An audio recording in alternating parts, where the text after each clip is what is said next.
Underground River and Other Stories is a short story collection by the Mexican writer Inés Arredondo. Although it was published nearly 30 years ago, it's still, as far as I can discover, the only significant collection of Arredondo's work in English. It was put together by an American academic, Cynthia Steele, and a Mexican author, Elena Poniatowska, who felt that Arredondo's work deserved wider recognition, and it was published by the University of Nebraska in 1996. Perhaps due to an exceptionally uninspiring cover, it wasn't a roaring success, although it has stayed in print. Inés Arredondo was born into a middle-class family in 1928.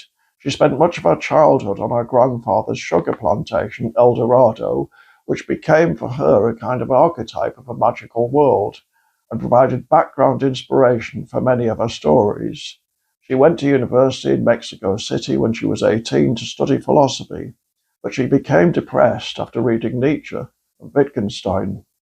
In 1965, she published a collection of short stories called The Signal, then two more collections, each separated by more than a decade. She was never a prolific writer, but her stories are meticulously crafted. Her middle age was marked by increasing bouts of ill health, and she spent the last few years of her life in bed. She died in 1989 at the age of 61. She continues to be highly regarded in her own country. The stories are difficult to categorize. There are 12 in the Steele and Poniatowska collection, the shortest of which is only 2 paragraphs long. Our themes are the sexual exploitation of women, family, madness, and the human perception of perfection. She always wants to know whether that perception necessarily corrupts its object, simply in virtue of being time and geography bound.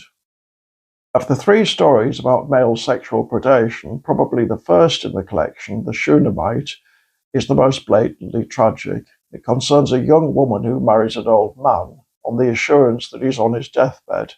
It was always one of Arredondo's most popular tales. The other 2, The Nocturnal Butterflies and Shadow in the Shadows, show how the victim may sometimes be corrupted in the process of her subjugation. Probably the most powerful piece in here is the title story, in which 4 individuals, 2 women and 2 men, members, I think, of the same family, live in separate rooms in a single house and slowly go mad while the world outside is punctuated by brutal violence, some of it to do with social revolutions. The house includes a stairway down to a mysterious river, of which the first person narrator, a woman and the last living member of the 4 inhabitants, declares, "You can't imagine how beautiful it is." Underground River feels like a cross between Garcia Marquez's 100 Years of Solitude and Poe's The Fall of the House of Usher.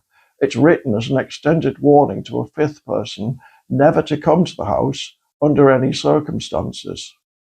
"I feel it has been my lot to live beyond rupture," the narrator says at one point, "beyond limits, on the other side, where everything I do seems to be, but isn't, an attack on nature. If I stopped, I would be committing a crime." As so often in these sorts of stories, the madness seems to spill into the narrative. It's not always clear what's happening or what has happened, but it always feels as if something is waiting, ominously, to pounce. In summary, this is a very good collection and unmissable if you're a fan of Latin American literature. I think the author's reputation will grow in the English-speaking world. It certainly deserves to. Meanwhile, this is the best evidence I know of for the old maxim, you can't judge a book by its cover.